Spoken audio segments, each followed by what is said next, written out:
നാളെ കർക്കിടകം 1. അപ്പോൾ ഇന്ന് കുറേ വൃത്തിയാക്കലിനൊക്കെ മിനുക്ക് പണികളൊക്കെ കഴിഞ്ഞിട്ട് ഞങ്ങൾ ദശപുഷ്പങ്ങൾ തേടി നടക്കുകയാണ്. ദശപുഷ്പങ്ങളെ പറ്റിയിട്ട് ഒരുവിധം എല്ലാവർക്കും അറിയാൻ മതിയാവും. അപ്പോൾ ഞങ്ങളത് പ്രത്യേകിച്ച് പറയല്ല കേട്ടോ. ഞങ്ങൾക്ക് സ്പെഷ്യലായി തോന്നുന്ന കാര്യങ്ങൾ ഒരു വീഡിയോ ആയിട്ട് ചെയ്യണം, നിങ്ങളെയും കൂടി കാണിക്കണം തോന്നുന്നതുകൊണ്ട് മാത്രം ചെയ്യുന്നതാണ്. പിന്നെ ഞങ്ങളുടെ നാട്ടിൽ ഇത് ഞങ്ങൾ എങ്ങനെയൊക്കെയാണ് ചെയ്യുന്നത്, എങ്ങനെയൊക്കെയാണ് എവിടെ നിന്നൊക്കെയാണ് കിട്ടുന്നത് എന്നൊക്കെ ഒന്ന് കാണിച്ചു തരാമെന്ന് വിചാരിച്ചു. കർക്കിടകത്തെക്കുറിച്ചിട്ട് ഒരുപാട് കാര്യങ്ങൾ നമ്മുടെ മുത്തശ്ശിമാർക്കും പറയാനുണ്ടാവും.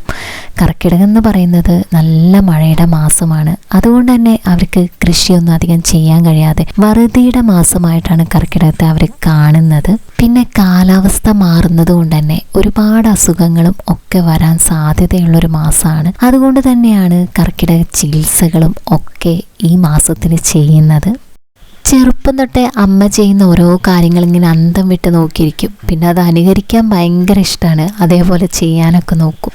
തലേ ദിവസം വീടും പരിസരവും ഒക്കെ വൃത്തിയാക്കി ചേട്ടനെ അകറ്റും എന്നാണ് പറയുക. പിറ്റേ ദിവസം കിണ്ടിയിൽ വെള്ളം വെച്ച് ദശപുഷ്പങ്ങളിട്ട് ശ്രീ ഭഗവതിയെ വീട്ടിലേക്ക് വരവേൽക്കാനായി കാത്തിരിക്കുന്നു പറയും.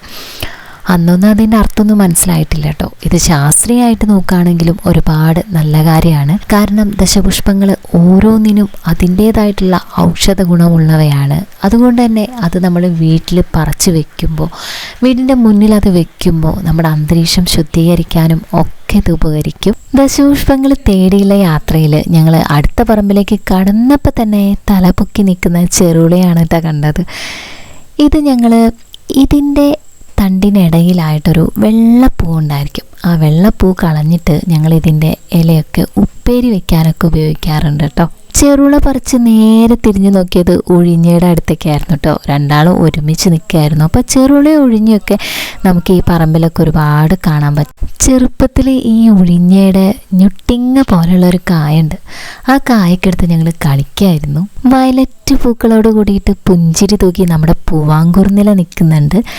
ഇത് തേടിയിട്ട് അധികം അലയേണ്ടിയൊന്നും വന്നിട്ടില്ല. ഞങ്ങളുടെ വീടിൻ്റെ മുറ്റത്തും അതുപോലെ തന്നെ ചെടിച്ചട്ടിയിലും ഒക്കെ ഒരുപാട് പൂവാങ്കുറുനില ഉണ്ടായിരുന്നു.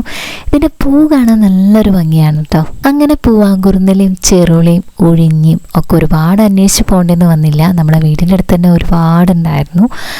അടുത്തതായിട്ട് നമ്മുടെ മുക്കുറ്റിയാണ്. മുക്കുറ്റിക്കും പഞ്ഞൊന്നുമില്ല കേട്ടോ. മുക്കുറ്റി ഒരുപാടുണ്ടായിരുന്നു. മതിലിൻ്റെ മേലെയും മുറ്റത്തും ചെടിച്ചട്ടിയിലും ഒക്കെ ആയിട്ട് നല്ല മഞ്ഞ പൂക്കളോട് കൂടി നിൽക്കുന്നുണ്ടായിരുന്നു. ഇത് കാണുമ്പോൾ എനിക്ക് തെങ്ങ് പോലെ ആയിട്ടോ തോന്നുക. ഇതിൻ്റെ തണ്ട് ഇങ്ങനെ പോയിട്ട് മേലെ ഓല പോലെ ഇങ്ങനെ നിൽക്കുന്നത് കാണുമ്പോൾ എനിക്ക് ചെടികളുടെ ഇടയിലുള്ള തെങ്ങായിട്ടാണ് തോന്നുക. പിന്നെ മുക്കുറ്റിക്ക് കർക്കിടകം കഴിഞ്ഞാലും ബിസിയാണ് കേട്ടോ. ഓണത്തിനും ഇതിൻ്റെ പൂ പറിച്ചിട്ട് ഞങ്ങൾ ഇടാറുണ്ട്. ദശപുഷ്പത്തിൽ കിട്ടാൻ ഒരു ബുദ്ധിമുട്ടുമില്ല എന്ന് വിചാരിച്ചൊരു ചെടിയാണ് നിലപ്പന. ഇതിപ്പോൾ നമ്മുടെ ഇടവഴികളിൽ കല്ലുകൾ നിറഞ്ഞ വഴികളിലൊക്കെ ഒരുപാട് നിലപ്പന ഇങ്ങനെ കാണാൻ പറ്റും. പക്ഷേ ഇപ്പോൾ റോഡ് പണിയും പൈപ്പിൻ്റെ പണിയും ഒക്കെ ആയിട്ട് നമുക്ക് നിലപ്പനകൾ കുറേയൊക്കെ നശിച്ചു പോയിട്ടുണ്ട്. ഇത് ഞങ്ങളുടെ വീടിൻ്റെ കുറച്ചപ്പുറത്തേക്കുള്ള അവിടെയുള്ളൊരു വഴിയിൽ നിന്നാണ് കിട്ടിയത്. എന്നും ഞങ്ങൾ പുറത്തേക്ക് ഇറങ്ങുമ്പോൾ കാണുന്ന ദശപുഷ്പത്തിലൊന്നാണ് ഈ കറുക. അത് തേടി അധികം അലയേണ്ടെന്ന് വന്നിട്ടില്ല. അത് നമ്മുടെ റോഡ് സൈഡിലും ഒക്കെ ഒരുപാടുണ്ടായിരുന്നു. നമ്മൾ ബലിയിടുമ്പോഴും ഒക്കെ എടുക്കുന്നൊരു ദശപുഷ്പമാണിത്. അമ്മ വഴിയിൽ നിന്ന് വല്യമ്മേനെയും കണ്ടിരുന്നു കേട്ടോ. അപ്പോൾ വല്യമ്മയും അമ്മയും കൂടെയാണ്. വല്യമ്മ ഇതുപോലെ തന്നെ ദശപുഷ്പങ്ങളെ തേടി നടക്കുകയായിരുന്നു കേട്ടോ. അങ്ങനെ അവർ രണ്ടാളും കൂടി ഒരുമിച്ച് പരസ്പരം അങ്ങോട്ടും ഇങ്ങോട്ടും ഷെയർ ചെയ്തിട്ട് ഓരോന്നും പറിച്ചു. അടുത്തതായിട്ട് കഞ്ഞുണ്ണിയാണ്. കഞ്ഞുണ്ണി എന്ന് പറയുമ്പോൾ ഞങ്ങളെ നാട്ടിൽ ഞങ്ങൾ പറയുന്നൊരു പേരാണ് കേട്ടോ. ഇത് കേൾക്കുമ്പോൾ ഇതിൻ്റെ പേര് ഇതല്ലല്ലോ എന്നാരും ചിന്തിക്കരുത്. കയ്യുണ്ണി എന്നും ഇതിന് പറയും.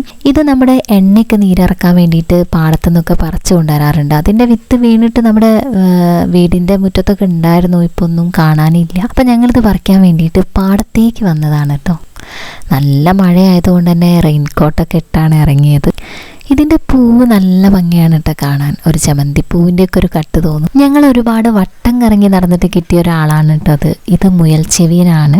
ഇത് സാധാരണയായിട്ട് മതിലിൻ്റെ മേലെ ഈ പഴയ മതിലുകൾ ഉണ്ടാവുമല്ലോ, പുതിയതല്ല പഴയ കല്ല് കൊണ്ടുണ്ടാക്കിയ മതിലൊക്കെ ഉണ്ടാവുമല്ലോ, അതിൻ്റെ മേലെയൊക്കെ സാധാരണ ഞങ്ങൾ കഞ്ഞുണ്ണി പറിച്ച് വരുമ്പോൾ അവിടെയുള്ളൊരു മതിലിൻ്റെ മേലിൽ നിന്നാണ് ഞങ്ങൾക്കിത് കിട്ടിയത്. ഞങ്ങൾക്ക് ഒരുപാട് സംശയം ഉണർത്തിയ ഒരു ദശപുഷ്പമായിരുന്നു കേട്ടോ തിരുതാളി. ഇതിൻ്റെ അപരന്മാരെ കുറച്ച് കണ്ടു, അപ്പോൾ അതുകൊണ്ട് തന്നെ ഇതാണോ അതാണോ എന്നുള്ളൊരു സംശയം ഉണ്ടായിരുന്നു. ഇതുണ്ടാവുകയാണെങ്കിൽ ഒരുപാട് പടർന്നു പിടിക്കുന്നൊരു ദശപുഷ്പമാണ്. അടുത്തതായിട്ട് ഞങ്ങളുടെ വീടിൻ്റെ മുറ്റത്ത് തന്നെയുള്ള ഒരു ആളാണ് കേട്ടോ കൃഷ്ണക്രാന്തി. ഇതിന് വിഷ്ണുക്രാന്തി എന്നും പറയും. ഒരു നീല കളറ് ചെറിയ പൂക്കളൊക്കെ ആയിട്ടാണ് ഇത് ഉണ്ടാവുക. പിന്നെ വെള്ള കളറ് പൂക്കളായിട്ടും ഉണ്ടാവും. അത് ഇതിൻ്റെ അപരനാണ്. ഇത് നമുക്ക് വേഗം മാറിപ്പോകാനുള്ള സാധ്യത ഉണ്ട് കേട്ടോ. ഇതേപോലത്തെ 2-3 ചെടികളുണ്ട്. അപ്പോൾ അതും ഇതുമായിട്ട് നമുക്ക് മാറിപ്പോകാനുള്ള സാധ്യത ഉണ്ട്. ഇതിന് നീല കളറ് പൂവാണ് ഉണ്ടായിരിക്കുക. പൂവ് ചെറുതാണെങ്കിലും അതിൻ്റെ കളറ് കൊണ്ട് അത് എടുത്ത് കാണിക്കും. അങ്ങനെ നമ്മുടെ 10 ഔഷധ വീരന്മാരെയും കണ്ടെത്തിയിട്ടുണ്ട്. ഇനി നാളെ ശീബോധിക്ക് വിൽക്കാനുള്ള ഒരുക്കങ്ങളൊക്കെ ചെയ്യണം. കണ്ടെത്താൻ അധികം ബുദ്ധിമുട്ടുണ്ടെന്ന് വന്നിട്ടില്ല കേട്ടോ. മുക്കുറ്റി, ഉഴിഞ്ഞ, ചെറുള അതൊക്കെ നമുക്ക് ഒരുപാട് കാണാൻ പറ്റി. നമ്മുടെ മുറ്റത്ത് തന്നെ, നമ്മുടെ അടുത്തുള്ള ആ പറമ്പിൽ തന്നെ കാട്, കുറച്ച് ചെടികളൊക്കെ പടർന്നു പിടിച്ച സ്ഥലത്തൊക്കെ ഒരുപാട് കാണാൻ പറ്റും. ഇന്നിനി പ്രധാനപ്പെട്ട ഒരു കാര്യം ചെയ്യാനുള്ളത് കുമ്പളപ്പം ഉണ്ടാക്കാൻ പോവാണ്. കുമ്പളപ്പം ഉണ്ടാക്കിയിട്ട് നമുക്ക് നേർച്ച വെച്ച് കൊടുക്കണം. അതിന് വേണ്ടിയിട്ട് അമ്മ പ്ലാവിൻ്റെ ഇലയൊക്കെ പറിക്കുക. ഇത് കുമ്പളപ്പത്തിന് ഉള്ളിൽ നിറയ്ക്കാൻ വേണ്ടിയിട്ടുള്ള തേങ്ങയും ശർക്കരയും അതുപോലെ തന്നെ ഏലക്കായ പൊടിച്ചതും പിന്നെ കുറച്ച് നല്ല ജീരകം കൂടി മിക്സ് ചെയ്ത് വെച്ചതാണ്. ഞങ്ങൾ പ്ലാവിൻ്റെ ഇല ഉപയോഗിച്ചിട്ടാണ് ഉണ്ടാക്കുന്നത്. അപ്പോൾ അതിന് വേണ്ടിയിട്ട് അമ്മ കുമ്പിള് കുത്താണ്. ഒരു ഈർക്കൾ ഉപയോഗിച്ചിട്ട് നമ്മൾ കുമ്പിള് കുത്തി വയ്ക്കുകയാണ്. അങ്ങനെ ഞങ്ങൾ കുമ്പിളപ്പൊക്കെ ഉണ്ടാക്കി. പുറത്ത് നല്ല മഴയാണ്. അപ്പോൾ ആ മഴയുടെ സൗണ്ടോട് കൂടിയിട്ട് നമ്മുടെ കർക്കിടക മാസം പുലരാൻ പോവാണ്.